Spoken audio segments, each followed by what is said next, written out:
ರಾಯಚೂರು ನಮ್ಮ ಕರ್ನಾಟಕ ಸೇನೆ ಜಿಲ್ಲಾ ಘಟಕ ವತಿಯಿಂದ ಶ್ರೀ ಕೆ ಕೊಂಡಪ್ಪ ಜಿಲ್ಲಾಧ್ಯಕ್ಷರು ರವರಿಗೆ 40ನೇ ಹುಟ್ಟುಹಬ್ಬದ ಹಾರ್ದಿಕ ಶುಭಾಶಯಗಳು.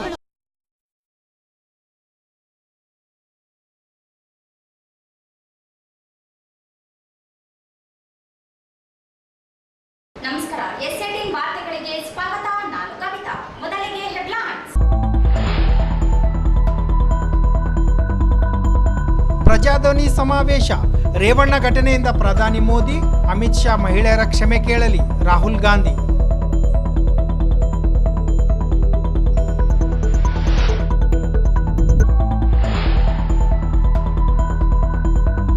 ಬೆಲೆ ಏರಿಕೆ, ಚುನಾವಣೆ ಬಾಂಡ್ ಅಕ್ರಮ, ಅದಾನಿ ಅಂಬಾನಿಗಳ ಸಾಲ ಮನ್ನಾ ಮಾಡಿದ್ದೇ ಬಿಜೆಪಿ ಸಾಧನೆ, ವಿನಯ್ ಕುಮಾರ್ ಸೊರಕೆ, ಲೇವಡಿ.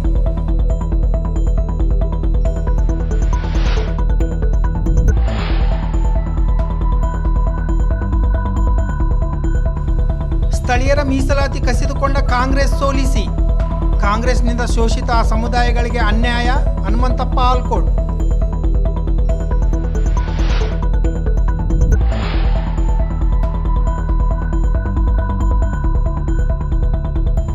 ಕುರುಬ ಸಮಾಜ ಯಾವುದೇ ಒಂದು ಪಕ್ಷದ ಸ್ವತ್ತಲ್ಲ, ಕಾಂಗ್ರೆಸ್ ಬೆಂಬಲಿಸುವುದಾಗಿ ಹೇಳಿರುವ ಅಧ್ಯಕ್ಷ ಬಸವಂತಪ್ಪ ಹೇಳಿಕೆ ಹಿಂಪಡೆಯಲಿ, ನಾಗರಾಜ್ ಪೂಜಾರಿ.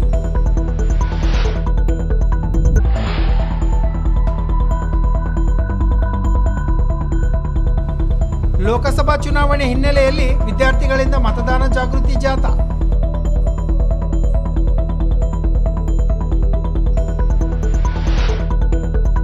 ವಾರ್ತೆಗಳ ವಿವರ. ದೇಶದ ಪ್ರಧಾನಿ ನರೇಂದ್ರ ಮೋದಿ ಮತ್ತು ಕೇಂದ್ರ ಗೃಹ ಸಚಿವ ಅಮಿತ್ ಶಾ ರಾಜ್ಯದ ಮಹಿಳೆಯರ ಕ್ಷಮೆ ಕೇಳಬೇಕೆಂದು ಕಾಂಗ್ರೆಸ್ ನಾಯಕ ರಾಹುಲ್ ಗಾಂಧಿ ಅವರು ಆಗ್ರಹಿಸಿದರು. ಅವರಿಂದು ನಗರದ ವಾಲ್ಕಟ್ ಮೈದಾನದಲ್ಲಿ ಪ್ರಜಾಪ್ರತಿಧ್ವನಿ 2 ಕಾರ್ಯಕ್ರಮ ಉದ್ದೇಶಿಸಿ ಮಾತನಾಡಿ, ಜೆಡಿಎಸ್ನ ಪ್ರಜ್ವಲ್ ರೇವಣ್ಣ 400 ಮಹಿಳೆಯರೊಂದಿಗೆ ಲೈಂಗಿಕ ಕ್ರಿಯೆ ನಡೆಸಿ ವಿಡಿಯೋ ಮಾಡಿದ್ದಾನೆ. ಅಂತಹ ಅಭ್ಯರ್ಥಿ ಪರ ದೇಶದ ಪ್ರಧಾನಿ ನರೇಂದ್ರ ಮೋದಿ ಓಟು ನೀಡುವಂತೆ ಜನರಲ್ಲಿ ಮನವಿ ಮಾಡಿದ್ದಾರೆ. ಕೇಂದ್ರ ಗೃಹ ಸಚಿವರಿಗೆ ಪತ್ರ ಬರೆದು ಪ್ರಜ್ವಲ್ ರೇವಣ್ಣ ವಿರುದ್ಧ ಕ್ರಮ ಕೈಗೊಳ್ಳುವಂತೆ ಪತ್ರ ಬರೆದರೂ ಕನಿಷ್ಠ ಸ್ಪಂದಿಸದೆ ಮೌನಿಯಾಗಿದ್ದಾರೆ. ದೇಶದ ಮಹಿಳೆಯರಿಗೆ ರಕ್ಷಣೆ ಇಲ್ಲದಂತಾಗಿರುವ ಕಳವಳಕಾರಿ ಎಂದರು. ಜೆಡಿಎಸ್ನೊಂದಿಗೆ ಚುನಾವಣಾ ಮೈತ್ರಿ ಮಾಡಿಕೊಂಡಿರುವ ಬಿಜೆಪಿ ನಾಯಕರು ಪ್ರಜ್ವಲ್ ರೇವಣ್ಣ ರಕ್ಷಣೆಗೆ ನಿಂತಿದ್ದಾರೆ. ಸಿಬಿಐ, ಇಡಿ ಸೇರಿದಂತೆ ಎಲ್ಲ ತನಿಖಾ ಇಲಾಖೆಗಳು ಅವರ ಬಳಿಯೇ ಇದೆ. ಆದರೆ ಆರೋಪಿ ಪ್ರಜ್ವಲ್ ರೇವಣ್ಣನನ್ನು ಬಂಧಿಸದೆ ಜರ್ಮನಿಗೆ ಪರಾರಿಯಾಗಲು ಪ್ರಧಾನಿ ಗೃಹ ಸಚಿವರೇ ಕಾರಣವೆಂದು ಆರೋಪಿಸಿದರು. ಪ್ರಜ್ವಲ್ ರೇವಣ್ಣ ಘಟನೆಯಿಂದ ಪ್ರಧಾನಿ ಮೋದಿ ಭಯಕ್ಕೆ ಸಿಲುಕಿ ಪ್ರಚಾರ ಕಾರ್ಯಕ್ರಮವನ್ನೇ ರದ್ದುಗೊಳಿಸಿಕೊಂಡಿದ್ದಾರೆ ಎಂದು ಆರೋಪಿಸಿದ ಅವರು, ಮಹಿಳೆಯರಿಗೆ ರಕ್ಷಣೆ ನೀಡಿದವರು ದೇಶದ ರಕ್ಷಿಸುತ್ತಾರೆಯೇ ಎಂದು ಪ್ರಶ್ನಿಸಿದರು. जहां एक पार्टी और एक गठबंधन कॉन्स्टिट्यूशन की रक्षा कर रही है, संविधान की रक्षा कर रही है, और दूसरी संविधान को, कॉन्स्टिट्यूशन को खत्म करने की, रद्द करने की कोशिश कर रही है. आपको वोट मिला तो इस संविधान ने, इस किताब ने वो आपको वोट दिया है.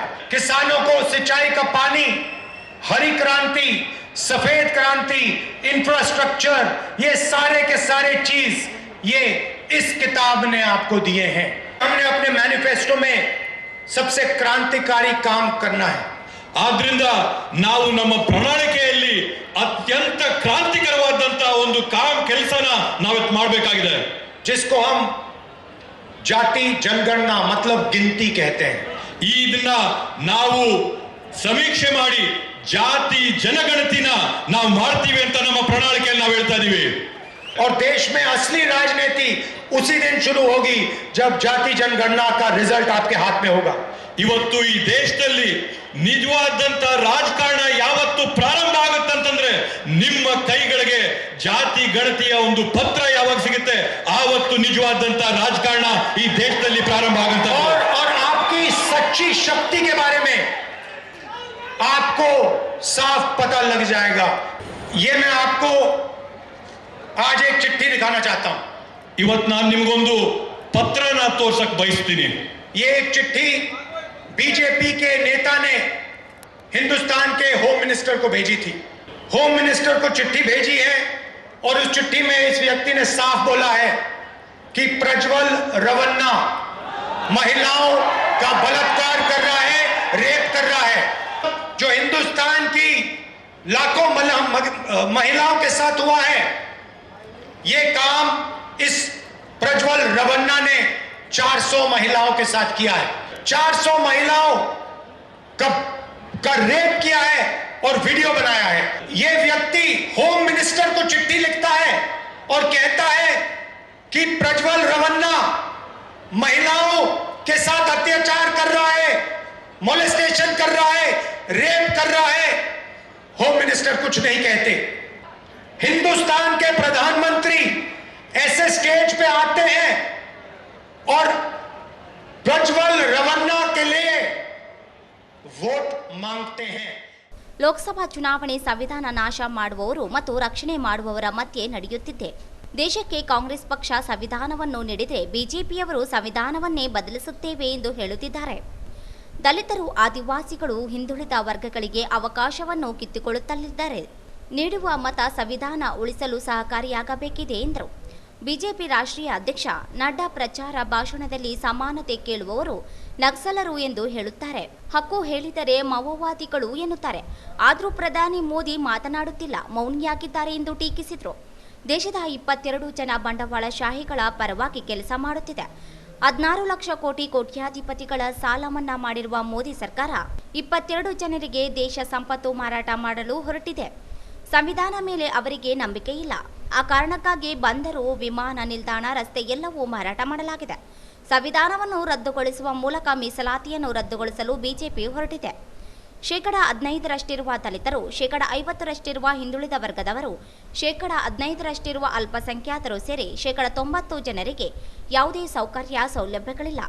ದೇಶದಲ್ಲಿ 3 ಜನ ದಲಿತರು, 3 ಹಿಂದುಳಿದ ವರ್ಗದವರು ಮಾತ್ರ IAS ಅಧಿಕಾರಿಗಳಿದ್ದಾರೆ.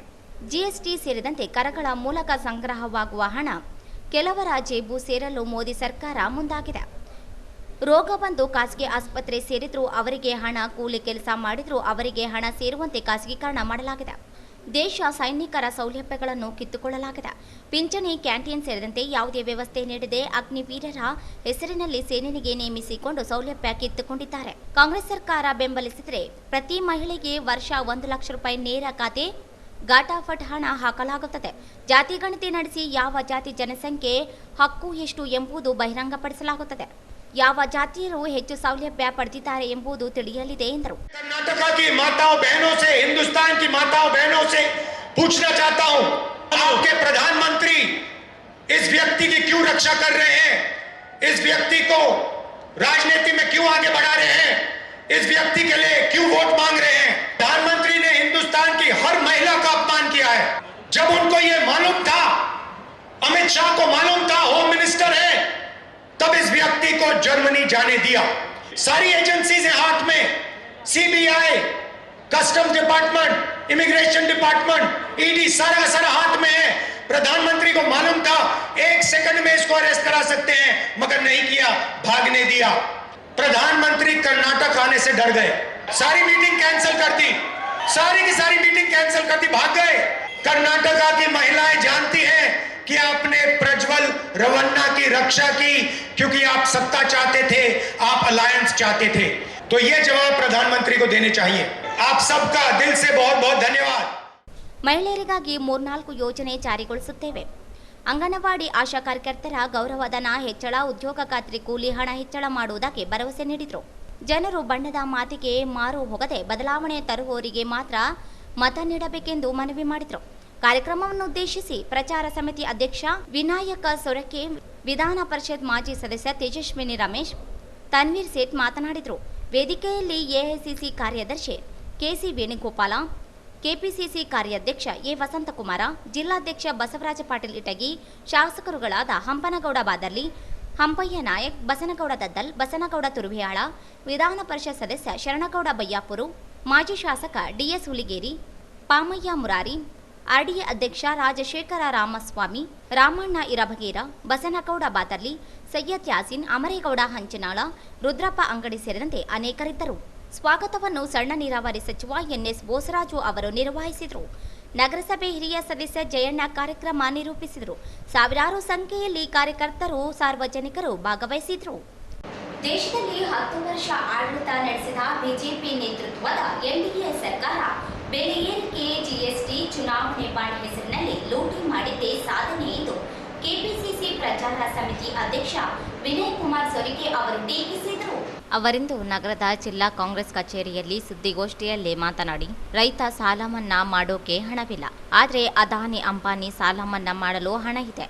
ಜಾತಿ ಧರ್ಮದ ಹೆಸರಿನಲ್ಲಿ ಜನರ ಭಾವನೆಗಳಿಗೆ ಧಕ್ಕೆ ತರುವ ಕೆಲಸ ಮಾಡುತ್ತಿದ್ದಾರೆ ಎಂದರು. ದೇಶದಲ್ಲಿ 10 ವರ್ಷ ಆಡಳಿತ ನಡೆಸಿದ ಮೋದಿ ಅವರು ಅಭಿವೃದ್ಧಿ ಕಾರ್ಯಗಳೇನು? ದೇಶದಲ್ಲಿ ಕೇವಲ 1 ವರ್ಷದ ಜನರ ಅಭಿವೃದ್ಧಿ ಬೇಕಾಗಿದೆ. ಬರಗಾಲ ಆವರಿಸಿದೆ. ಕೇಂದ್ರ ಸರ್ಕಾರದ ಯಾವ ಕೆಲಸ ಮಾಡಿದೆ? 10 ವರ್ಷದಲ್ಲಿ ರೈತರ ಆದಾಯ ದ್ವಿಗುಣವಾಗಿಲ್ಲ, ಉದ್ಯೋಗ ಹೆಚ್ಚಾಗಿಲ್ಲ. ಬರ ಪರಿಹಾರಕ್ಕಾಗಿ ಕೋರ್ಟ್ ಮೊರೆ ಹೋಗುವಂತೆ ಮಾಡಿದ್ರು. ಅದು ಕೇಳಿತ್ತು 18,000 ಕೋಟಿ ಕೊಟ್ಟಿದ್ದು 3,400 ಕೋಟಿ ಎಂದರು. ರಾಜ್ಯದಲ್ಲಿ ನೀರಾವರಿ ಯೋಜನೆಗಳಾದ ಮಹದಾಯಿ, ಭದ್ರಾ, ಕಾವೇರಿ, ಮೇಕೆದಾಟು ಯೋಜನೆಗೆ ಕೇಂದ್ರ ಅಡ್ಡಗಾಲು ಹಾಕಿದೆ. ಹಿಂದೆ ಬಿಜೆಪಿ ಡಬಲ್ ಇಂಜಿನ್ ಸರ್ಕಾರ ಇದ್ದಾಗ ಮಾಡಬಹುದಿತ್ತು. ಅವರಿಗೆ ಅಭಿವೃದ್ಧಿ ಬೇಕಾಗಿಲ್ಲ.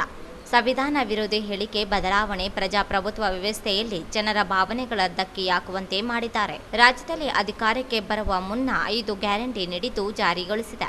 ಇದೀಗ ಖಜಾನೆ ಖಾಲಿಯಾಗಿದೆ, ಹಣವಿಲ್ಲ, ಗ್ಯಾರಂಟಿ ಬಂದ್ ಆಗಲಿದೆ ಎಂದು ಸುಳ್ಳು ಸುದ್ದಿ ಹಬ್ಬಿಸುತ್ತಿದ್ದಾರೆ. ಸಿಎಂ ಸಿದ್ದರಾಮಯ್ಯ ಅವರು 15 ಬಾರಿ ಬಜೆಟ್ ಮಂಡಿಸಿದ್ದಾರೆ. ಯಾವ ಯೋಜನೆಗಳಿಗೆ ಎಷ್ಟು ನೀಡಬೇಕೆಂಬುದು ಗೊತ್ತಿದೆ ಎಂದರು. ಅಲ್ಲಿ ಬಿಜೆಪಿಗೆ ಅಂತ ದೊಡ್ಡ ಶಕ್ತಿ ಇಲ್ಲ. JDS ಮತ್ತು ಬಿಜೆಪಿ ಒಟ್ಟಾಗಿ ಸೇರಿಕೊಂಡು ಮೈತ್ರಿಕೂಟ ಮಾಡಿಕೊಂಡು ಚುನಾವಣೆ ಸ್ಪರ್ಧೆ ಮಾಡುವಂಥ ಕೆಲಸ ಕಾರ್ಯವನ್ನು ಮಾಡಿದ್ದಾರೆ. ಆ ಮೈತ್ರಿಕೂಟ ಹೆಚ್ಚಿನಂಶ ಯಾರನ್ನು ಮುಕ್ತ ಮಾಡ್ತಾರೆ ಅಂತ ಗೊತ್ತಿಲ್ಲ. ಯಾಕಂತ ಹೇಳಿದ್ರೆ ಕರ್ನಾಟಕ ರಾಜ್ಯದಲ್ಲಿ ರಾಮಕೃಷ್ಣ ಹೆಗಡೆ ಅವರು, SR ಬೊಮ್ಮಾಯಿ ಅವರು, ದೇವೇಗೌಡರು, ನಮ್ಮ ನಾಯಕರಾದಂಥ ಸಿದ್ದರಾಮಯ್ಯನವರು, ಅನೇಕ ಮುಖಂಡರು ಸೇರಿ ಜನತಾದಳ ಪಕ್ಷ ಮತ್ತು ಅದನ್ನು ಕಟ್ಟುವಂಥ ಕೆಲಸ ಕಾರ್ಯವನ್ನು ಮಾಡಿದರು. ಹೆಚ್ಚು ನಿಮಿಷ ಈ ಚುನಾವಣೆಯಲ್ಲಿ ಬಿಜೆಪಿ ಜೊತೆ ಮೈತ್ರಿ ಆಗುವುದರಿಂದ ಇವತ್ತು ಹಾಸನದಲ್ಲಿ ಆ ಮೈತ್ರಿಕೂಟದ ಅಭ್ಯರ್ಥಿ ಗೆಲ್ಲುವಂಥದ್ದು ಕಷ್ಟ, ಮಂಡ್ಯದಲ್ಲಿ ಗೆಲ್ಲುವಂಥದ್ದು ಕಷ್ಟ, ಅದೇ ರೀತಿಯಲ್ಲಿ ಕೋಲಾರದಲ್ಲಿ ಗೆಲ್ಲುವಂಥದ್ದು ಕಷ್ಟ. ದೇವೇಗೌಡರ ಅಳಿಯ ಹೋಗಿ ಬಿಜೆಪಿ ಚಿಹ್ನೆಯಲ್ಲಿ ನಿಂತಿದ್ದಾರೆ. ಹೆಚ್ಚು ನಿಮಿಷ ಅದು ಕೂಡ 4 ಸೀಟನ್ನು ಕೂಡ ಕಳ್ಕೊಳ್ಳುವಂಥ ಒಂದು ಪರಿಸ್ಥಿತಿಯನ್ನು ಕಾಣ್ತಾ ಇದ್ದೀವಿ. ಅಲ್ಲಿಗೆ JDS ಕರ್ನಾಟಕ ರಾಜ್ಯದಲ್ಲಿ ಮುಕ್ತ ಆಗ್ತದೆ. ಹೆಚ್ಚು ನಿಮಿಷ ಆ ಉದ್ದೇಶದಲ್ಲಿ ಇವತ್ತು ಕುಮಾರಸ್ವಾಮಿ ಅವರು ಆ JDS ಪಕ್ಷಕ್ಕೆ ಕೊನೆಯ ಮೂಲೆ ಹೊಡೆದು ಬಿಜೆಪಿ ಜೊತೆ ಮರ್ಜಿ ಆಗುವಂಥ ಎಲ್ಲ ರೀತಿಯ ಲಕ್ಷಣಗಳನ್ನು ಕಾಣ್ತಾ ಇದ್ದೀವಿ. ಇನ್ನು ಕರ್ನಾಟಕ ರಾಜ್ಯದಲ್ಲಿ ಕಾಂಗ್ರೆಸ್ ಪಕ್ಷ ಮತ್ತು ಬಿಜೆಪಿ ಮಾತ್ರ ಸ್ಪರ್ಧೆ ಆಗುವಂಥ ಅವಕಾಶ ಇರ್ತದೆ. ಉತ್ತರ ಕರ್ನಾಟಕದಲ್ಲಿ ನಾನು ಶಿರ್ಸಿಗೆ ಹೋಗಿದ್ದೆ, ಹಾವೇರಿಗೆ ಹೋಗಿದ್ದೆ, ಹುಬ್ಬಳ್ಳಿ ಧಾರವಾಡ ಹೋಗಿದ್ದೆ, ಬೆಳಗಾವಿ ಹೋಗಿದ್ದೆ. ಕೆಪಿಸಿಸಿ ಮಾಧ್ಯಮ ವಕ್ತಾರರಾದ ತೇಜಸ್ವಿನಿ ಅವರು ಮಾತನಾಡಿ, ಪ್ರಧಾನಿ ನರೇಂದ್ರ ಮೋದಿ ಅವರು 10 ವರ್ಷದಲ್ಲಿ ದೇಶದ ಸಂಪತ್ತನ್ನು ರಾಷ್ಟ್ರೀಕರಣಗೊಳಿಸಿದ್ದಾರೆ. ಪ್ರತಿಯೊಬ್ಬರಿಗೂ ಸಂವಿಧಾನಬದ್ಧ ಹಕ್ಕಾಗಿರುವ ಸೌಲಭ್ಯಗಳು ದೊರೆಯಬೇಕು. ಆದರೆ ಇಂದು ಅದಾನಿ, ಅಂಬಾನಿ ಮೊದಲು ಆಮೇಲೆ ಎಲ್ಲ ಎನ್ನುವಂತಾಗಿದೆ. ಕಲ್ಲಿದ್ದಲು, ವಿದ್ಯುತ್, ಅವರಿಗೆ ಸಾಲ ಮನ್ನಾ ಇದೇ ಅವರ ಅಭಿವೃದ್ಧಿ. 10 ವರ್ಷದ ಆಡಳಿತದಲ್ಲಿ ಸಂವಿಧಾನದ 4ನೇ ಅಂಗವಾಗಿರುವ ಮಾಧ್ಯಮದವರ ಜೊತೆಗೆ ಕಂಡಿಲ್ಲ. ಅದೇ ಕಾಂಗ್ರೆಸ್ ಆಡಳಿತದಲ್ಲಿ ಪತ್ರಕರ್ತರ ಜೊತೆಗೆ ಮಾತನಾಡಿದ್ದೇವೆ. ಏಕೆ ಮೋದಿ ದೂರ ಉಳಿದಿದ್ದಾರೆ ಎಂದು ಪ್ರಶ್ನಿಸಿದರು. ಮೋದಿ ಅವರು ಸ್ಕ್ರಿಪ್ಟ್ ರೈಟರ್ ಆದೇಶ ಮೇರೆಗೆ ಆಡಳಿತ ನಡೆಸುತ್ತಿದ್ದಾರೆ, ಪಾಲನೆ ಮಾಡುತ್ತಿದ್ದಾರೆ. ಅವರ ಹಿಂದೆ ಅಮಿತ್ ಶಾ ಮತ್ತು RSS ಕೆಲಸ ಮಾಡುತ್ತಿದ್ದಾರೆ.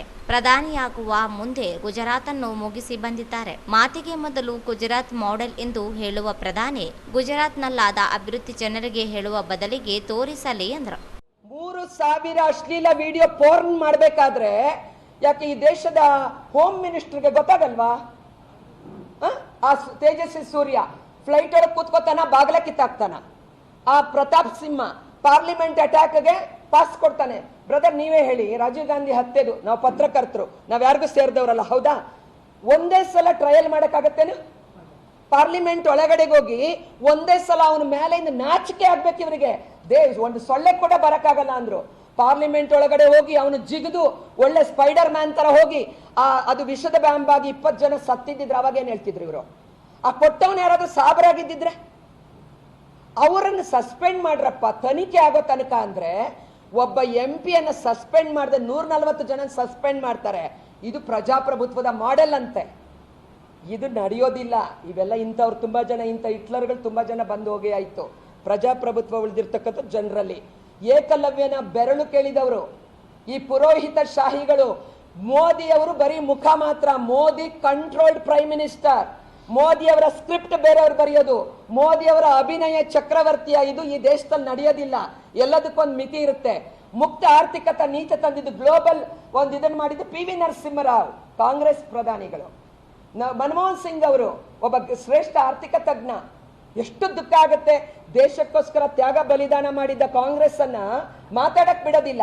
ಏನ್ ತ್ಯಾಗ ಇದೆ ಇವ್ರದ್ದು? ಏನ್ ತ್ಯಾಗ ಇದೆ? ಇವ್ರ ಬಲಿದಾನ ಏನಿದೆ ಅಂತ ನಾನು ಕೇಳ್ತೀನಿ. ರಾಜೀವ್ ಗಾಂಧಿ ಇವತ್ತು ನಮ್ಮ ಫಾರಿನ್ ಪಾಲಿಸಿ ಪ್ರೋ ರಷ್ಯಾ, ಅಣ್ಣ ಹೇಳಿದ ರಿಪೀಟ್ ಮಾಡಲ್ಲ. ರಷ್ಯಾನ ಬಿಟ್ಬಿಟ್ರು, ಅಮೆರಿಕನ್ ಹಿಡ್ಕೊಂಡ್ರು. ಭಾರತದ ಎಲ್ಲಾ ಸಂದರ್ಭದಲ್ಲೂ ಪ್ರಜ್ವಲ್ ರೇವಣ್ಣ ಅವರ 2800 ಫೋನ್ ವಿಡಿಯೋಗಳಿತ್ತು. ಈ ಬಗ್ಗೆ ಅವರ ಕುಟುಂಬಕ್ಕೆ ಗೊತ್ತಿಲ್ಲವೇ? ಕುಮಾರಸ್ವಾಮಿಯೇ ಆ ವಿಡಿಯೋಗಳನ್ನು ಬಿಡುಗಡೆ ಮಾಡಿಸಿದ್ದಾರೆ ಎಂದು ಆರೋಪಿಸಿದರು. ಅವರು ದೇಶ ಬಿಟ್ಟು ಹೋಗಲು ವಿದೇಶಾಂಗ ಸಚಿವಾಲಯ ಕೆಲಸ ಮಾಡಿದೆ. ಅವರನ್ನು ದೇಶ ಬಿಟ್ಟು ಹೋಗುವಂತೆ ಮಾಡಿದ್ದಾರೆ. ಇದೀಗ ತನಿಖೆ ನಡೆದಿದೆ, ಕರೆತರುವ ಕೆಲಸ ಮಾಡುತ್ತಿದ್ದಾರೆ ಎಂದರು. ದೇಶದಲ್ಲಿ IT ಮತ್ತು EDಯನ್ನು ದುರ್ಬಳಕೆ ಮಾಡಿಕೊಂಡಿದ್ದಾರೆ. ದೆಹಲಿ CM ಅವರನ್ನು ಬಂಧಿಸಿ ಜೈಲಿಗೆ ಹಾಕಿದ್ದಾರೆ. ಅವರು ಅಪರಾಧಿಗಳಲ್ಲ, ಆರೋಪವಿದೆ. ಅವರನ್ನು ಯಾಕೆ ಚುನಾವಣೆ ಸಂದರ್ಭದಲ್ಲಿ ಜೈಲಿನಲ್ಲಿ ಹಾಕಿದ್ದಾರೆ? ಬಿಜೆಪಿಯವರು ಒಂದು ದೇಶ ಒಂದು ಚುನಾವಣೆ ಮಾಡಲು ಹೊರಟಿದ್ದಾರೆ. ಸಂವಿಧಾನ ಪ್ರಜಾಪ್ರಭುತ್ವ ಉಳಿವಿಗಾಗಿ ಕಾಂಗ್ರೆಸ್ಗೆ ಮತ ಹಾಕಬೇಕು. ಕುಮಾರನಾಯಕ್ ಅವರು ಜಿಲ್ಲೆಯಲ್ಲಿ ಜಿಲ್ಲಾಧಿಕಾರಿಯಾಗಿ ಕೆಲಸ ಮಾಡಿದ್ದಾರೆ. ಅವರು IAS ಅಧಿಕಾರಿಯಾಗಿದ್ದವರು. ನಮಗೆ ಸಂಸತ್ನಲ್ಲಿ ಮಾತನಾಡುವವರು ಬೇಕು. ಅದು ಕುಮಾರನಾಯಕ್ ಅವರನ್ನು ಗೆಲ್ಲಿಸಬೇಕು ಎಂದರು. ಈ ಸಂದರ್ಭದಲ್ಲಿ ಮುಖಂಡರಾದ ಪಾರಸಮಾಲ್ ಸುಕಾಣಿ, G. ಬಸವರಾಜ ರೆಡ್ಡಿ, ರಾಜಶೇಖರ್ ನಾಯ್ಕ್, ಮಲ್ಲಿಕಾರ್ಜುನ್ ಪಾಟೀಲ್, ಎದ್ದಲದಿನ್ನಿ, ಸುಧೀಂದ್ರ ಜಹಾಗೀರದಾರ ಸೇರಿದಂತೆ ಅನೇಕರಿದ್ದರು. ಸ್ಥಳೀಯರಿಗೆ ಸ್ಪರ್ಧಿಸಲು ಅವಕಾಶ ನೀಡದೆ ಮೀಸಲಾತಿ ಹಕ್ಕು ಕಸಿದುಕೊಂಡಿರುವ ಕಾಂಗ್ರೆಸ್ಗೆ ಮತ ನೀಡದೆ ಬಿಜೆಪಿ ಅಭ್ಯರ್ಥಿಗೆ ಮತ ನೀಡುವಂತೆ JDS ಕಾರ್ಯಾಧ್ಯಕ್ಷ ಹನುಮಂತಪ್ಪ ಅಲ್ಕೋಡ ಅವರು ಮನವಿ ಮಾಡಿದರು. ಅವರಿಂದು ಮಾಧ್ಯಮಗೋಷ್ಠಿ ಉದ್ದೇಶಿಸಿ ಮಾತನಾಡಿ, ಮೀಸಲಾತಿ ಸ್ಥಳೀಯರ ಹಕ್ಕು. ಅದನ್ನು ಕಸಿದುಕೊಂಡು ಬೇರೆ ಜಿಲ್ಲೆಯವರಿಗೆ ನೀಡಿದರೆ ಸ್ಥಳೀಯರಿಗೆ ಮಾಡಿದ ಅನ್ಯಾಯವಾಗಿದೆ. ಕಾಂಗ್ರೆಸ್ ಪಕ್ಷ ಕುಮಾರನಾಯಕ್ ಇವರಿಗೆ ಟಿಕೆಟ್ ನೀಡಿರುವುದು ಸ್ಥಳೀಯರ ಹಕ್ಕು ಕಸಿದುಕೊಂಡಂತಾಗಿದೆ ಎಂದರು. ನಮ್ಮ ಹಕ್ಕು ಕಸಿದುಕೊಂಡವರಿಗೆ ನಮ್ಮ ಮತ ನೀಡದೆ ಸ್ಥಳೀಯರಿಗೆ ಮತ ನೀಡಬೇಕೆಂದರು. ಸರ್ವರಿಗೂ ಸಮಪಾಲು ಎಂದು ಹೇಳುವ ಕಾಂಗ್ರೆಸ್ ನಾಯಕರು ರಾಯಚೂರು ಜಿಲ್ಲೆಯಲ್ಲಿ ಯಾರಿಗೆ ಸಮಪಾಲು ಕೊಟ್ಟೀರಿ, ಯಾರಿಗೆ ಸಮಬಾಳು ಕೊಟ್ಟೀರಿ ಎಂದು ಹೇಳುವಂತೆ ಆಗ್ರಹಿಸಿದರು. ದೇದುರ್ಗ ಕ್ಷೇತ್ರದಿಂದ ವಿಧಾನಸಭೆಗೆ ರಘು ಎಂಬುವವರಿಗೆ ಟಿಕೆಟ್ ನೀಡಲು ಪಕ್ಷ ಮುಂದಾದಾಗ ವಿರೋಧಿಸಿ ಸ್ಥಳೀಯರಿಗೆ ಟಿಕೆಟ್ ನೀಡಲು ಪಟ್ಟು ಹಿಡಿದಿದ್ದು ಸ್ಥಳೀಯರಿಗೆ ಟಿಕೆಟ್ ನೀಡಲಾಯಿತು. ಆದರೆ ಸ್ಥಳೀಯ ಕಾಂಗ್ರೆಸ್ ನಾಯಕರು ಬೇರೆ ಜಿಲ್ಲೆಯವರಿಗೆ ನೀಡಿದಾಗ ಏಕೆ ಪ್ರಶ್ನಿಸಿಲ್ಲ ಎಂದರು. ಸಂವಿಧಾನ ಬದಲಾವಣೆ ಮಾಡ್ತಾರೆ, ಯಾರು ಹೇಳಿದ್ರು ಸಂವಿಧಾನ ಬದಲಾವಣೆ ಮಾಡ್ತಾರೆ ಅಂತ? ಏನಾದ್ರೂ ಸೆಂಟ್ರಲ್ ಗವರ್ಮೆಂಟ್ ಅವರು ಪಾರ್ಲಿಮೆಂಟ್ ಚರ್ಚೆ ಮಾಡಿದ್ದಾರೆ? ಅಥವಾ ಸಂವಿಧಾನ ಬದಲಾವಣೆ ಮಾಡ್ತೀವಿ ಅಂತ ಏನಾದ್ರೂ ಪ್ರಧಾನಮಂತ್ರಿ ಅವರು ಹೇಳಿದ್ದಾರೆ? ಸಂವಿಧಾನ ಬದಲಾವಣೆ ಮಾಡ್ತೀವಿ ಅಂತ ಏನಾದ್ರೆ ಆ ಕ್ಯಾಬಿನೆಟ್ ಮಂತ್ರಿಗಳು ಮಾತನಾಡಿದ್ದಾರೆ? ಯಾರೋ ಒಬ್ಬರು ಎಲ್ಲ ಒಂದ್ ಕಡೆ ನಿಂತ್ಕೊಂಡು ಹೇಳ ಒಂದಷ್ಟಕ್ಕೆ ಅದು ಸಂವಿಧಾನ ಬದಲಾವಣೆ ಆಗೋದಿಲ್ಲ. ಸಂವಿಧಾನ ಬದಲಾವಣೆ ಮಾಡಕ್ಕೆ ಈ ದೇಶದಲ್ಲಿ ಯಾರಿಂದಲೂ ಸಾಧ್ಯವಿಲ್ಲ. ಸಂವಿಧಾನ ತಿದ್ದುಪಡಿಗಳಾಗ್ಬೋದು. ಈಗಾಗಲೇ ಕಾಂಗ್ರೆಸ್ ಅಧಿಕಾರದಲ್ಲಿದ್ದಾಗ 90 ಸಲನೇ 80 ಸಲ ತಿದ್ದುಪಡಿ ಆಗಿ 120 ತಿದ್ದುಪಡಿಗಳಾಗಿದ್ದಾವೆ. 395 ಆರ್ಟಿಕಲ್ಸ್ 9 ಶೆಡ್ಯೂಲ್ಸ್ ನಲ್ಲಿ 120 ತಿದ್ದುಪಡಿ ಆಗ್ಯಾವ. ಇನ್ನೆಷ್ಟಾಗ್ತಾವೋ ಗೊತ್ತಿಲ್ಲ. ಅದು ಮತ್ತೆ ಒಂದೇನು ಹೇಳ್ತೀರಿ, ಇವರು ಪದೇ ಪದೇ ಈಗ ಅಂಬೇಡ್ಕರ್ ಹಿಡ್ಕೊಂಡ್ಬರ್ತಾರೆ ಕಾಂಗ್ರೆಸ್ನವರು. ಅಂಬೇಡ್ಕರ್ ಯಾವ ಹಿಡ್ಕೊಂಡ್ಬರ್ತಾರೆ, ಯಾವ್ಯಾವ ಚುನಾವಣೆ ಬರ್ತದೆ ಅವಾಗ ಅಂಬೇಡ್ಕರ್ ಕರ್ಕೊಂಡ್ಬರ್ತಾರೆ. ನಿಮಗೆ ಅಂಬೇಡ್ಕರ್ ಅವ್ರ ಬಗ್ಗೆ, ಡಾಕ್ಟರ್ ಬಾಬಾ ಸಾಹೇಬ್ ಅಂಬೇಡ್ಕರ್ ಅವರ ಬಗ್ಗೆ ನಿಮಗೆ ಗೌರವ ಇಲ್ಲ. ನಿಮಗೆ ನೀವು ಅವ್ರನ್ನೆಂದೂ ಗೌರವಯುತವಾಗಿ ಕಂಡಿಲ್ಲ. ನೀವೆಂದೂ ಕೂಡ ಅವ್ರಿಗೆ ರಾಜಕೀಯ ಪ್ರೋತ್ಸಾಹ ನೀಡಿಲ್ಲ. ಎಂದೂ ಕೂಡ ಅಪ್ಪಿತಪ್ಪಿ ಅವರನ್ನು ನೀವು ಆತ್ಮೀಯತೆಯಿಂದ ಪ್ರೀತಿಯಿಂದ ಕಂಡಿದ್ದು ನಾವು ನೋಡೇ ಇಲ್ಲ. ಅಂದ್ರೆ ನಾವು ಇರಲಿಲ್ಲ ಅವ್ರು ನೋಡಕ. ಪತ್ರಿಕೆಗಳ ಮುಖಾಂತರ, ಪುಸ್ತಕಗಳ ಮುಖಾಂತರ, ನಿಮ್ಮಂಥವ್ರ ಬಾಯಿಯಲ್ಲಿ ನಿಮ್ಮಂಥವ್ರ ಮಾತುಗಳ ಮುಖಾಂತರ ನಾವು ಕೇಳಿದ್ದೇವೆ. ಆದ್ರೆ ಅಂಬೇಡ್ಕರ್ ಅವ್ರನ್ನ ಒಂದು ಮಾತ್ರ ನಾವು ನೋಡಿರ್ತಕ್ಕಂಥದ್ದು.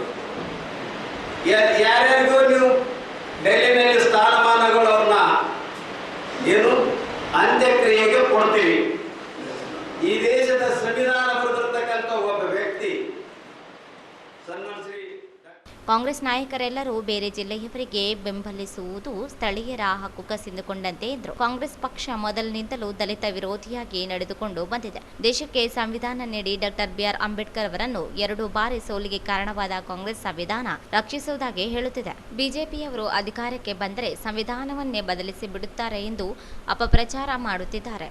ಬಿಜೆಪಿಯಿಂದ ಮಾತ್ರವಲ್ಲ, ಯಾರಿಂದಲೂ ಸಂವಿಧಾನ ಬದಲಾವಣೆ ಸಾಧ್ಯವಿಲ್ಲ ಎಂದರು. ಕರ್ನಾಟಕ ರಾಜ್ಯದ ಉತ್ತರದಲ್ಲಿ ಹೋದ್ರೆ ಎಲ್ಲಿದೆ ಅವ್ರ ಮನೆ? ಇನ್ನು ಅವ್ರ ಅಂಗಳಗಳು ಬದಲಾವಣೆ ಆಗಿಲ್ಲ, ಅವ್ರ ಮನೆಗಳು ಬದಲಾವಣೆ ಆಗಿಲ್ಲ, ಅವ್ರ ಇರುವಿಕೆಗಳು ಬದಲಾವಣೆ ಆಗಿಲ್ಲ. ಎಲ್ಲಿದೆ ದಲಿತರು? ನೀವು 70 ವರ್ಷ ಸ್ವತಃ, ನೀವು 60 ವರ್ಷ ನೀವು ಆಡಳಿತ ಮಾಡಿದ್ದೀರಿ. ಈಗ ಹೇಳ್ತೀರಿ, ನೀವು ಕಂಪ್ಲೇಂಟ್ ಮಾಡ್ತೀರಿ. ಈಗ ನೀವು ದಲಿತರ ಏನು ಇದು ನಿಮ್ಮನ್ನು ಅವ್ರು ಉಳಿಸಲ್ಲ, ನಿಮ್ಮನ್ನ ಬದಲಾವಣೆ ಮಾಡ್ತದೆ ಸಂವಿಧಾನ. ಹೌದು, ಸಂವಿಧಾನ ಬದಲಾವಣೆ ಮಾಡೋದಕ್ಕೆ ಅಸಾಧ್ಯವಾದ ಮಾತು. ಇವರಲ್ಲ, ಇನ್ಯಾರು ಬಂದರೂ ಕೂಡ ಸಂವಿಧಾನ ಬದಲಾವಣೆ ಮಾಡೋಕ್ಕಾಗೋದಿಲ್ಲ. ಇದು ಅಂಥವ್ರ ಮೇಲೆ ಏನು ಕಪ್ಪೆ ಹೊಡೆದಂಗ ಎದುರ್ತಾರಲ್ಲ, ಅವ್ರ ಮೇಲೆ ಕಪ್ಪೆ ಹೊಡೆದಂಗ ಒಗಿತೀರಿ ನೀವು ನಮ್ಮ ಮೇಲೆ. ನಾವು ಎದರಲ್ಲ, ನಾವು ತುಂಬ ಮಣಗಿದ್ದೀವಿ. ನೀನು ಬಂದ್ರೆ ಅಷ್ಟೇ, ಇನ್ನೊಬ್ರು ಬಂದ್ರೆ ಅಷ್ಟೇ. ನಮಗೆ ನಾಳೆ ಬಿಜೆಪಿ ಬಂದ್ರೆ ಅಷ್ಟೇ, ನೀವು ಬಂದ್ರೆ ಅಷ್ಟೇ. ನೀವೇನು ಮಾಡಿಲ್ಲ, ಅವ್ರೇನು ಮಾಡೋದಿಲ್ಲ ನಮಗೆ. ನಮ್ಮ ಅಭಿವೃದ್ಧಿ, ಅದಕ್ಕೆ ಬಾಬಾ ಸಾಹೇಬ್ ಅಂಬೇಡ್ಕರ್ ಹೇಳ್ತಾರೆ, ಯಾರ ಅಭಿವೃದ್ಧಿ ಯಾರು ಮಾಡಂಗಿಲ್ಲ.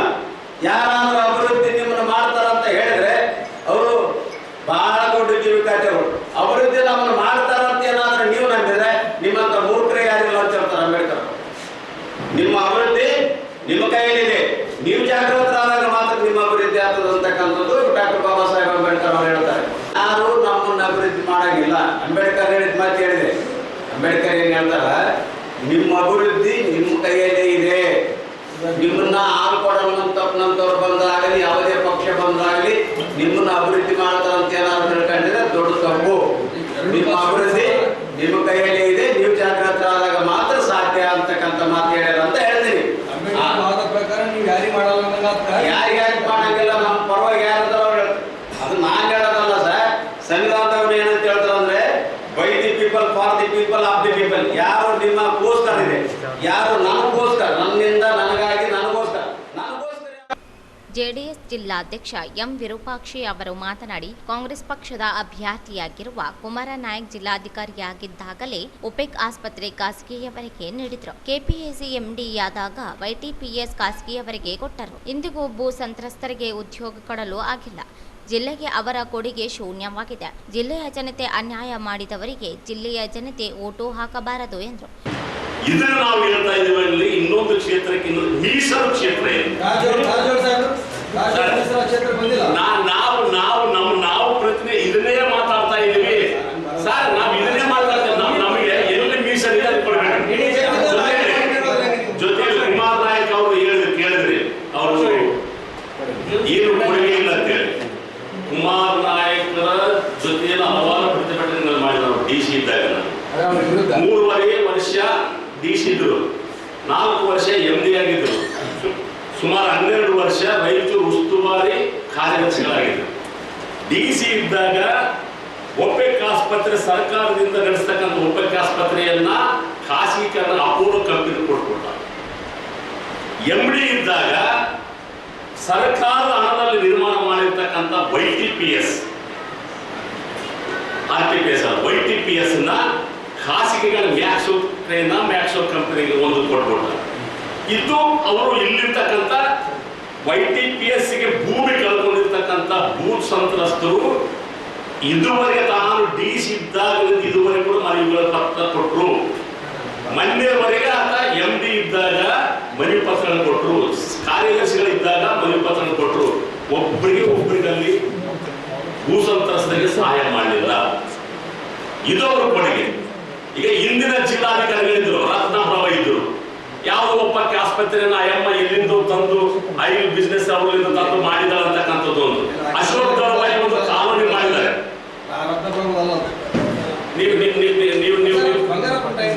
ಸಾರ್ ಅಯ್ಯಮ್ಮ DC ಲೆಟರ್ಸ್ ನೀವು ಕೊಡ್ತೀವಿ, ಅಯ್ಯಮ್ಮ ಕರೆಸ್ಪಾಂಡೆನ್ಸ್ ಲೆಟರ್ಸ್ ಕೊಡ್ತೀವಿ. ಇದು ಇಲ್ಲಿ ಒಂದು ಕಾನೂನು ಮಾಡಿದ್ದಾರೆ. ಈ ಸಂದರ್ಭದಲ್ಲಿ Mahantesh Patil, N Shivashankar, B Thimmareddy, JDS ರಾಜ್ಯ ಕಾರ್ಯದರ್ಶಿ ಅನಿಲ್ ಕುಮಾರ್, ರಾಮಕೃಷ್ಣ, ಲಕ್ಷ್ಮೀಪತಿ ಗಾಣದಾಳ, ಅಂಪಯ್ಯ ನಾಯ್ಕ್, ರವಿಕುಮಾರ್, ನರಸಪ್ಪ ಆಶಾಪುರ ಸೇರಿದಂತೆ ಅನೇಕರು ಉಪಸ್ಥಿತರಿದ್ದರು. ಈಗ ಜಾಹೀರಾತು.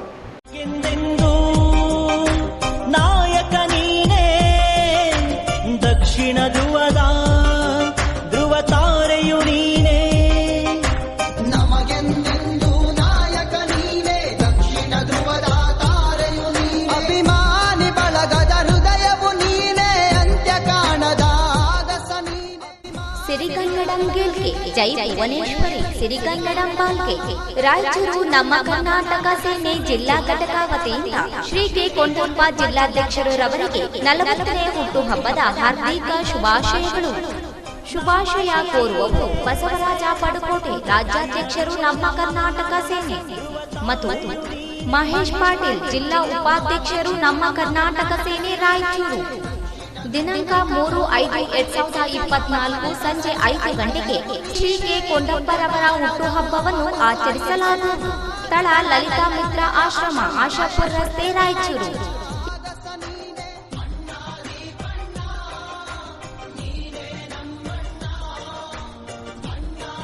ಕುರುಬ ಸಮಾಜ ಯಾವುದೇ ಒಂದು ಪಕ್ಷಕ್ಕೆ ಸೀಮಿತವಾಗಿಲ್ಲ. ಕುರುಬ ಸಮಾಜ ಕಾಂಗ್ರೆಸ್ ಬೆಂಬಲಿಸುವುದಾಗಿ ಹೇಳಿರುವ ಜಿಲ್ಲಾಧ್ಯಕ್ಷ ಬಸವಂತಪ್ಪ ಹೇಳಿಕೆ ಹಿಂಪಡೆಯಬೇಕೆಂಬ ಕುರುಬ ಸಮಾಜ ಮಾಜಿ ನಗರ ಅಧ್ಯಕ್ಷ ನಾಗರಾಜ ಪೂಜಾರಿ ಅವರು ಆಗ್ರಹಿಸಿದರು. ಅವರಿಂದು ಮಾಧ್ಯಮಗೋಷ್ಠಿ ಉದ್ದೇಶಿಸಿ ಮಾತನಾಡಿ, ಕುರುಬ ಸಮಾಜ ಅನೇಕರು ವಿವಿಧ ರಾಜಕೀಯ ಪಕ್ಷಗಳಲ್ಲಿದ್ದಾರೆ. ಪ್ರಜಾಪ್ರಭುತ್ವ ವ್ಯವಸ್ಥೆಯಲ್ಲಿ ಯಾರಿಗಾದರೂ ಮತ ನೀಡುವ ಹಕ್ಕು ಪ್ರತಿಯೊಬ್ಬರ ವೈಯಕ್ತಿಕ ನಿರ್ಧಾರವಾಗಿದೆ. ಸಮಾಜವನ್ನು ಒಂದು ಪಕ್ಷಕ್ಕೆ ಸೀಮಿತಗೊಳಿಸಬಾರದು. ಕುರುಬ ಸಮಾಜ ರಾಜ್ಯ ಘಟಕ ಯಾವುದೇ ಒಂದು ಪಕ್ಷಕ್ಕೆ ಮತ ನೀಡುವಂತೆ ಹೇಳಿಲ್ಲ. ಜಿಲ್ಲಾಧ್ಯಕ್ಷರು ಸಮಾಜದ ಸಭೆ ಕರೆಯದೆ ಚರ್ಚಿಸದೆ ತಾವೇ ಬಂದು ಕಾಂಗ್ರೆಸ್ ಬೆಂಬಲಿಸುವುದಾಗಿ ಹೇಳಿರುವುದು ಖಂಡನೀಯವಾಗಿದೆ. ಅವರು ತಮ್ಮ ಹೇಳಿಕೆಯನ್ನು ಹಿಂಪಡೆಯಬೇಕು. ಇಲ್ಲದೇ ಇದ್ದಲ್ಲಿ ಲೋಕಸಭಾ ಚುನಾವಣೆ ನಂತರ ಜಿಲ್ಲಾಧ್ಯಕ್ಷರನ್ನು ಬದಲಾವಣೆ ಮಾಡಲಾಗುತ್ತದೆ ಎಂದರು. ಸಿದ್ದರಾಮಯ್ಯನವರು ಈಗಾಗಲೇ ರಾಜ್ಯ ಮುಖ್ಯಮಂತ್ರಿಯಾಗಿದ್ದಾರೆ. ಲೋಕಸಭಾ ಚುನಾವಣೆಯಲ್ಲಿ ಬಿಜೆಪಿ ಪಕ್ಷವನ್ನು ಬೆಂಬಲಿಸುತ್ತೇವೆ. ಬಿಜೆಪಿ ಅಭ್ಯರ್ಥಿ ರಾಜಾ ಅಮರೇಶ್ವರ ನಾಯಕರನ್ನು ಬೆಂಬಲಿಸುವುದಾಗಿ ಹೇಳಿದರು. ರಾಯಚೂರು ಮತ್ತು ಯಾದಗಿರಿಯಲ್ಲಿ 3,50,000 ಮತಗಳನ್ನು ನಾವು ಕುರುಬರ ಮತಗಳು ಕಾಂಗ್ರೆಸ್ಗೆ ಬೆಂಬಲ ಕೊಡ್ತೀವಿ ಅಂತ ಒಂದು ಪತ್ರಿಕಾಗೋಷ್ಠಿಯನ್ನು ನಡೆಸಿದ್ದಾರೆ. ಆದರೆ ಅವರ ಹೇಳಿಕೆಯನ್ನು ನಾವು ಖಂಡಿಸಬೇಕು.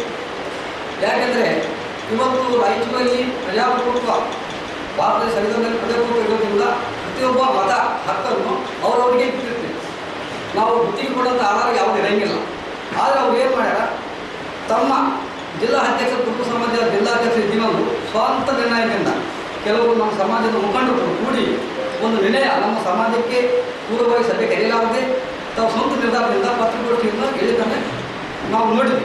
ಆದ್ದರಿಂದ ನಾವು ಇವತ್ತು ರಾಯಚೂರು ಜಿಲ್ಲೆಯಲ್ಲಿ ಬಿಜೆಪಿ ಮುಖಂಡರಾದ ಮತ್ತು ಕಾರ್ಯಕರ್ತರು ಹಲವಾರು ಬಿಜೆಪಿಯಲ್ಲಿ ನಾವು ಒಂದೇ ಪಕ್ಷಕ್ಕೆ ನಮ್ಮ ಸಮಾಜ ಒತ್ತಿ ಹಾಕಿಲ್ಲ, ಬಿದ್ದಿಲ್ಲ. ಯಾಕೆಂದರೆ ಇವತ್ತು ಕಾಂಗ್ರೆಸ್ನಲ್ಲಿ ಕೆಲವು ಪದಾಧಿಕಾರಿಗಳಾದ ಬಿಜೆಪಿಯಲ್ಲಿ ಇದ್ದೀವಿ ಮತ್ತು ಜೆಡಿಎಸ್ನಲ್ಲಿ ಕೂಡ ಇದ್ದೀವಿ. ಇವತ್ತು ನಮ್ಮ ಪಕ್ಷ ಯಾವ ನಿರ್ಧಾರ ತಗೊಂಡಿಲ್ಲ ಆ ನಿರ್ಧಾರ ಪ್ರಕಾರ ನಾವು ಹೋಗಬೇಕಾಗ್ತದೆ. ಇವತ್ತು ನಾವು ಜೆಡಿಎಸ್ ಮತ್ತು ಬಿಜೆಪಿ ಕೆಲವು ನಮ್ಮ ಆರಂಭ ಸಮಾಜದವರು ಬಿಜೆಪಿ ಅಭ್ಯರ್ಥಿಗೆ ಬೆಂಬಲ ಕೊಡುತ್ತೆ ಅಂತಂದರೆ ನಾವು ಜಿಲ್ಲಾ ಕುರುಬರು, ತಾಲೂಕು ಸಮಾಜದವರು ಮತ್ತು ಜಿಲ್ಲಾ ಮುಖಂಡರು ಕೂಡಿ ನಾವು ಬಿಜೆಪಿಗೆ ಜಿ ಕುಮಾರ್ ನಾಯ್ಕ ಅವರಿಗೆ ನಮ್ಮ ಆರಂಭ ಸಮಾಜದ ರಾಜಾ ಅಮರೇಶ್ ನಾಯ್ಕ ಅವರಿಗೆ ನಮ್ಮ ರಾಯಚೂರು ಲೋಕಸಭಾ ಸಂಸದರಾದ ಆಲಿ ಅವರಿಗೆ ನಾವು ನಮ್ಮ ಜಿಲ್ಲಾ ಕುರುಬ ಸಮಾಜದಿಂದ ಯುವ ಮುಖಂಡರಿಂದ ನಾವು ಬೆಂಬಲಿಸ್ತೀವಿ ಅಂತ. ಸಮಾಜವನ್ನು ಕಾಂಗ್ರೆಸ್ ಒತ್ತಿ ಇಡುವ ಕೆಲಸ ಮಾಡಬಾರದು. ವೈಯಕ್ತಿಕ ನಿರ್ಧಾರವನ್ನು ಸಮಾಜ ಹೆಸರಿನಲ್ಲಿ ದುರ್ಬಳಕೆ ಮಾಡಿಕೊಂಡಿದ್ದಾರೆ ಎಂದರು. ಈ ಸಂದರ್ಭದಲ್ಲಿ ಜಿಲ್ಲಾ ಕುರುಬ ಸಮಾಜ ಕಾರ್ಯದರ್ಶಿ ಕೆ ವೇಣುಗೋಪಾಲ, ಆರ್ಡಿಎ ಮಾಜಿ ಸದಸ್ಯ ಶೇಖರ ವಾರದ, ಬಾಲಾಜಿ, ಸುರೇಶ್ ಹೊಸೂರು, ರಾಮಣ್ಣ, ಜಂಬಣ್ಣ ಮಂದಕಲ್ ಸೇರಿದಂತೆ ಅನೇಕರಿದ್ದರು. ಜಿಲ್ಲಾಡಳಿತ, ಜಿಲ್ಲಾ ಪಂಚಾಯತ್, ಜಿಲ್ಲಾ ಸ್ವೀಪ್ ಸಮಿತಿ, ಪರಿಶಿಷ್ಟ ವರ್ಗಗಳ ಕಲ್ಯಾಣ ಇಲಾಖೆ, ಕಲ್ಯಾಣ ಕರ್ನಾಟಕ ರಸ್ತೆ ಸಾರಿಗೆ ನಿಗಮದ ವತಿಯಿಂದ ನಗರದ ಪಂಡಿತ್ ಸಿದ್ದರಾಮ ಜಂಬಲದಿನ್ನಿ ರಂಗಮಂದಿರದಿಂದ ಕೇಂದ್ರ ಬಸ್ ನಿಲ್ದಾಣದವರೆಗೆ ಕನ್ನಡಿಗೆ ಮೂಲಕ ಮತದಾನ ಜಾಗೃತಿ ಕಾರ್ಯಕ್ರಮವನ್ನು ಹಮ್ಮಿಕೊಳ್ಳಲಾಯಿತು. ಮೊದಲಿಗೆ ಪಂಡಿತ ಸಿದ್ದರಾಮ ಜಂಬಲದಿನ್ನಿ ರಂಗಮಂದಿರದಲ್ಲಿ ಕಾಲ್ನಡಿಗೆ ಜಾಥಾಕ್ಕೆ ಚಾಲನೆ ನೀಡಿ ನಂತರ ಮತದಾನದ ಕುರಿತು ಅರಿವು ಮೂಡಿಸುವ ವಿವಿಧ ಘೋಷಣೆಗಳನ್ನು ಕೂಗುವ ಮೂಲಕ ಸಾರ್ವಜನಿಕರಿಗೆ ಕಡ್ಡಾಯವಾಗಿ ಮತದಾನ ಮಾಡುವಂತೆ ಜಾಗೃತಿ ಮೂಡಿಸಲಾಯಿತು. ನಗರದ ಕೇಂದ್ರ ಬಸ್ ನಿಲ್ದಾಣದಲ್ಲಿ ವಸತಿ ನಿಲಯದ ವಿದ್ಯಾರ್ಥಿಗಳಿಂದ ಮತದಾನದ ಮಹತ್ವದ ಕುರಿತು ನೃತ್ಯ ಕಿರುನಾಟಕ ಪ್ರದರ್ಶನ ಮಾಡಲಾಯಿತು. ಬಸ್ ನಿಲ್ದಾಣದಲ್ಲಿ ಮತದಾರರ ಪ್ರತಿಜ್ಞಾ ವಿಧಿಯನ್ನು ಬೋಧಿಸಲಾಯಿತು. ಈ ಸಂದರ್ಭದಲ್ಲಿ ಜಿಲ್ಲಾ ಪಂಚಾಯತ್ ಮುಖ್ಯ ಕಾರ್ಯನಿರ್ವಾಹಕ ಅಧಿಕಾರಿ ಹಾಗೂ ಜಿಲ್ಲಾ ಸ್ವೀಪ್ ಸಮಿತಿ ಅಧ್ಯಕ್ಷ ರಾಹುಲ್ ತುಕಾರಾಂ ಪಾಂಡ್ವೆ, ಜಿಲ್ಲಾ ಸ್ವೀಪ್ ಸಮಿತಿಯ ನೋಡಲ್ ಅಧಿಕಾರಿ ಡಾಕ್ಟರ್ ಬಿವೈ ವಾಲ್ಮೀಕಿ, ಪರಿಶಿಷ್ಟ ವರ್ಗಗಳ ಕಲ್ಯಾಣಾಧಿಕಾರಿ ರಾಜೇಂದ್ರ ಜಲ್ದರ್, ಕಲ್ಯಾಣ ಕರ್ನಾಟಕ ರಸ್ತೆ ಸಾರಿಗೆ ನಿಗಮದ ಅಧಿಕಾರಿಗಳಾದ ಶೀಲಪ್ಪ, ದೇವೇಂದ್ರಮ್ಮ, ಮತದಾರರ ಸಾಕ್ಷರತಾ ಕ್ಲಬ್ನ ದಂಡಪ್ಪ ಬಿರದರ ಸೇರಿದಂತೆ ಇನ್ನಿತರರು ಉಪಸ್ಥಿತರಿದ್ದರು. ಕೊನೆಯಲ್ಲಿ ಮತ್ತೊಮ್ಮೆ ಹೆಡ್ಲೈನ್ಸ್. ಪ್ರಜಾಧ್ವನಿ ಸಮಾವೇಶ. ರೇವಣ್ಣ ಘಟನೆಯಿಂದ ಪ್ರಧಾನಿ ಮೋದಿ, ಅಮಿತ್ ಶಾ ಮಹಿಳೆಯರ ಕ್ಷಮೆ ಕೇಳಲಿ, ರಾಹುಲ್ ಗಾಂಧಿ.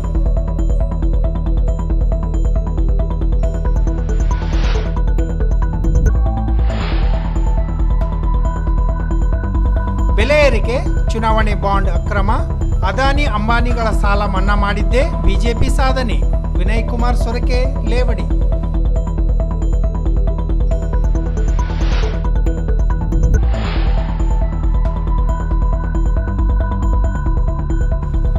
ಸ್ಥಳೀಯರ ಮೀಸಲಾತಿ ಕಸಿದುಕೊಂಡ ಕಾಂಗ್ರೆಸ್ ಸೋಲಿಸಿ, ಕಾಂಗ್ರೆಸ್ನಿಂದ ಶೋಷಿತ ಸಮುದಾಯಗಳಿಗೆ ಅನ್ಯಾಯ, ಹನುಮಂತಪ್ಪ ಆಲ್ಕೋಡ್.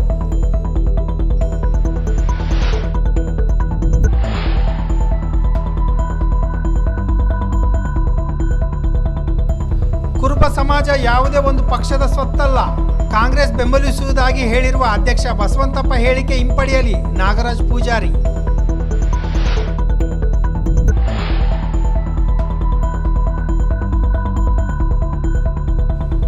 ಲೋಕಸಭಾ ಚುನಾವಣೆ ಹಿನ್ನೆಲೆಯಲ್ಲಿ ವಿದ್ಯಾರ್ಥಿಗಳಿಂದ ಮತದಾನ ಜಾಗೃತಿ ಜಾಥಾ.